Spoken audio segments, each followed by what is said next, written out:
everyone, Ivy Lee Gaming here, and today we're playing Dragonheir Silent Gods. For today's video, we have a developer Q&A, our third one in a row, so let's check it out.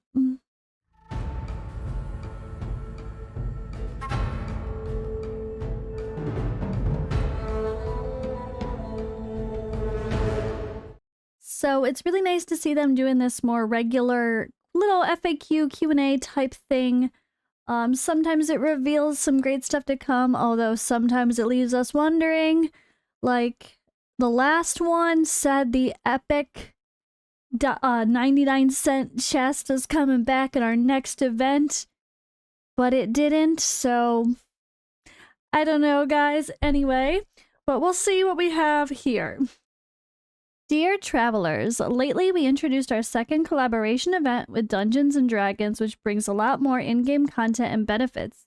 As always, we received great feedback from our players, and the developers are always listening to your thoughts on the new season. We've upgraded and optimized some features and settings in recent days. Let's see what they are. So first of all, I do have to say the Dungeons & Dragons events are cool, but they don't bring a ton of content. They're a little bit short-lived, unfortunately. I don't know how they could really change that, though, but it's okay. It's okay. Alright, Hero Guide. Players can visit the hero interface and tap the guide icon in the bottom right of any hero to view their guide published by our game team, recommended lineups of DPS heroes, and reviews from players. This can help you better understand which heroes to develop and add to your team. Team management. We added a page for you to manage your team. On to the next slide. Head there to edit your default lineup, edit the skill timings, and reorder your team. Yeah, this was pretty cool that they added another way to deal with your team presets without having to go into a battle. And then other feature optimizations. Currently, you can create up to 10 tabs using the collection feature and add your favorite heroes to each of those tabs. While in the dungeon interface, you can tap the view info button to learn more about how to defeat the bosses. In the deployment interface and defeat page, there are now also tips that help you get the better of those bosses. Before a battle begins, while you're selecting heroes, there's now a filter for you to filter heroes by their roles and categories. So I kind of forgot about the category thing already. That's really good. I got that reminder. So if you have a group of heroes that you use in a certain area that you just want to be able to find quickly, and you always, like maybe you're Fae Meander. Let's say you prep a bunch of heroes for Fae Meander and you have a few substitutes. Instead of having one team preset, you could have a few heroes ready that maybe they're already built, that you swapping out depending on the battle. More crowd control, more healing, another tank, only one tank, two tanks, playing around with different things. That's a really smart thing. I didn't even think about doing that, actually. Too late now. Season's over. Alright, additionally, the developers will keep listening to your voice, and they're here to answer some of your most discussed questions from you. So about heroes, the first question, I hope to learn more about how to develop my heroes directly in the game. For example, I wish to know which sets and artifacts suit me the most. So this is what they just talked about. They implemented a hero guide system for you to check out equipment and lineups we recommend. Please refer to the image to see how you can access this system. Meanwhile, you can view players' comments and ratings for this hero. It seems pretty good, honestly. The only thing that they do leave out is the Emperor set, which is really strong when you know your attack is better than the opponent, which honestly, it seems like that's most everything except, or maybe not the smaller dungeon, the main dungeons for gear. But it is like when you have an attack penalty debuff on the target, like even in Vortex, up to Vortex level 3, it actually seems like Emperor is a very strong set. So make sure you experiment and try your Emperor gear as well. Game mode optimizations. I hope players can borrow heroes from their friends to participate in events or play special stages. They replied, that's a great idea. It's a common feature in other games for you to help each other. Not only that, we also have social features under development, so stay tuned to our updates and announcements. When the feature goes live, we'll inform you in an online patch note. So more social features. But this person is talking about what's similar in Awaken Chaos era.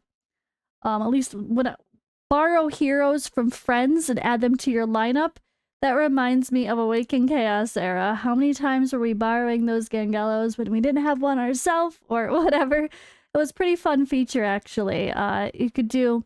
Obviously, you couldn't do it on full auto, but maybe if it's something you just wanted to progress through that you were stuck on, and you could use a friend unit once per day or 3 times per day. I think if they're curious about that feature, Awaken Chaos era had a really good example of that. I don't know if it still does. I haven't played in a year, but yeah, maybe. All right, question. Some of the Fey Meander stages are too difficult. For example, in stage 154 and stage 171, Grishnar is basically stronger than the boss. I hope only the boss is hard to deal with, not the minions as well. I mean, they're supposed to have creative, quirky, hard stages. That's part of the challenge. Not only the boss. You can't just breeze through full auto everything, except for the boss. What would be the point, right? What would be the point? But to be fair, the Grishnar stages, from what I remember, are the ones you don't have to do.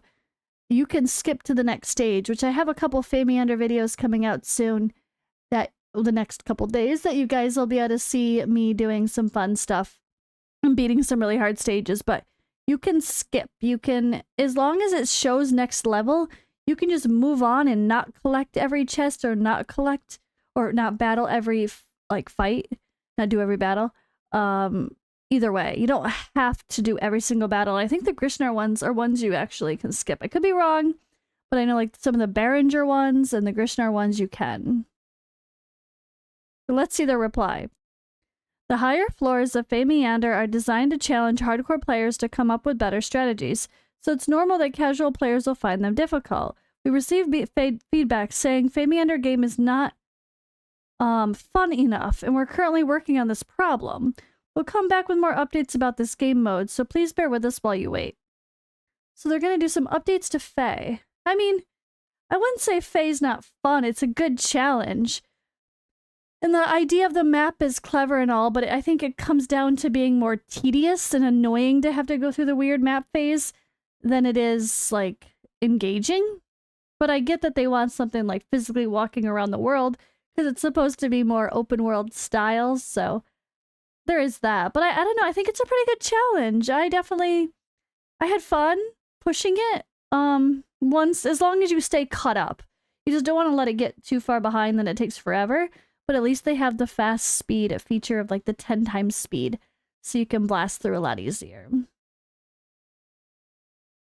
Alright, next one. I hope to see recommended lineups when playing a boss challenge. I hope there is a filter to show only heroes I own. Ooh, I love that. So right now when you go to the dungeons, you can see recommended lineups, and then you could check the box that says show non-legendary lineups only. But what about the heroes you have? I love that idea. Alright, thank you for the suggestion. Such accessibility features are under development and will introduce more similar adjustments and optimizations in the future. So maybe that will be added. I would love that. That's really, really helpful. Show only the heroes I own, because it might really pop up with someone you don't expect, which helps people learn the game and use heroes in more creative ways that they didn't realize they were good for. I like that. I definitely like that. Right, the information interface. I can only see what time a boss skill will be recharged and not which skill the boss will use first. I hope to hope to see more useful information about bosses. They said we've optimized and upgraded the interface. You can now learn about gameplay content via the information interface. Additionally, we've added tips and hints to the deployment interface and the defeat page, helping you better understand the bosses. So I do want to say, if anyone, staff, moderators, whatever, devs are watching, that you guys changed the interface a little bit. And maybe this was always the case, I just never noticed. But in Fey Meander, you can't see how much accuracy you need to beat the stages anymore. Maybe the boss stage it does. I don't think so, though. But the individual stages that can be really, really challenging, we don't even know what accuracy we need compared to like all the other stages that show it. So it would be nice to show that again. All right, I hope the game can tell me more specifically about how to participate in an event or obtain rewards. For example, in the Reunion Spring event, players actually had to invite 3 players to earn Heliolite die instead of inviting only 1 player and logging in 3 days. Also, eligible players only included those who've been offline for 14 days. They said, thank you. It's true that our descriptions for some events can be further clarified. We'll look into this and do a full check to solve the issue. So better descriptions are always helpful. Yes. All right, and then I hope to be able to obtain more multiplied challenge tickets. Yes, the multiplicative tickets would be great. I love that. That really sped up some farming. They say, Roger that. We'll adjust event rewards accordingly to make sure you can get more multiplied challenge tickets in future patches. And they say, thank you all for submitting your feedback. As always, the developers will read your comments and suggestions while designing changes and updates accordingly. We encourage you to submit your feedback via our customer support. Just log into your game, go to the settings, and tap the customer support icon. Yeah, that's the icon up there, the one with the little headphones. That's also the same place you can see all of your summon rates, or like what you summoned for the past 7 days. And then if you summon on a banner again, like let's say you have been pulling on the Heliolite standard banner, you don't pull for a month and you pull again, it does actually continue keeping track of like how many total you've pulled, which is pretty interesting to see. That's a nice little feature. But yeah, that's where they want people to submit if you have feedback, which also reminds me, I'm glad I read this because I already forgot. I want you guys to know that they did a nice thing. One of the moderators came in, I think, or they might be staff for SGRA. I forgot if they're moderator or staff or both. Whatever. They actually asked us content creators to give as detailed as possible feedback of what the community is saying, what are people talking about, what do we want to see changed in the game. So I'm going to do a little write-up myself about all the things I would like to see different, adjusted, whatever, especially regarding the seasonal stuff. I really, really hope they find a way to change it because it's just not working. Like I've said, I am not going to be that person that, I'm not going to be a content creator that is on season 6 while people are joining season 1 and they're a year behind. Like that just doesn't make sense. Like it makes 0 sense as a content creator and as a community, a casual player that just grabs it on their phone, plays it privately, never interacts with anybody. Okay, sure. Which is a lot of people. Okay. But for people that genuinely want like community interaction, that like to play with their friends or like to find good guilds, like to be active in a Discord or like to engage with their favorite content creators and hang out with us, they can't. It feels so disconnected. So there needs to be a change somehow. I feel like in the content creator chat, there's been some really good feedback. Stu Gaming has put some really great suggestions. I think Dragon Grind did as well, and I've definitely tried. But there's definitely been some good feedback, and I really hope that they've been taking notes on those types of suggestions, because that's the biggest gripe for me. Is I like the idea of seasons. I think it's fun to reset and feel like you're starting a new account again. But eventually, like we're going on to our 4th season for us that did beta. The same grind, characters reset, go goblin farm for the first whatever, hero reset for the first 6 days, go farm this dungeon in this order with these events. That's gonna get old. It's not gonna feel exciting like a new season should, right? It's not gonna have that new account feel, new game feel like I expected if they just repeat the same thing over and over again and we have to go through the exact same grind.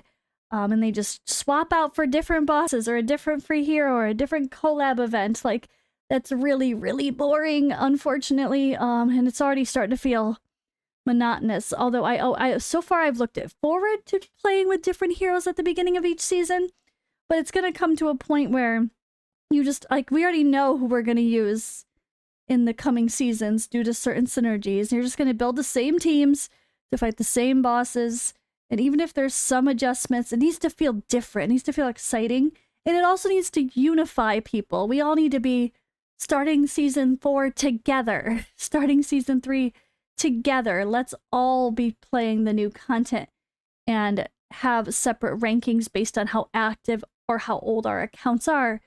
Yes, the server system is great for that, but we need to figure out something different overall, because I think this is not working. I see it in my YouTube views, my Twitch interactions, my comments. People are always confused. I see it on Facebook.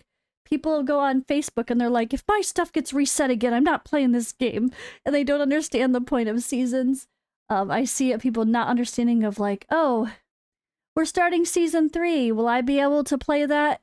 And we have to tell people, nope, you can't. Like, it kind of sucks to have to say those things. And it's really, really confusing to the player base. And it turns people off pretty quickly. So I don't want that. I want this to be a very active, fun player base. I love this game.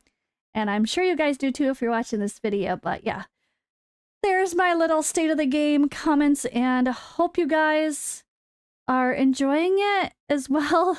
We have a little bit of a pause. So my live streams will probably be a bit random. I'll probably do some things like Pillar of Trial with more free-to-play friendly looking teams, or go to some old dungeons from season 2 dungeons with budget-friendly stuff.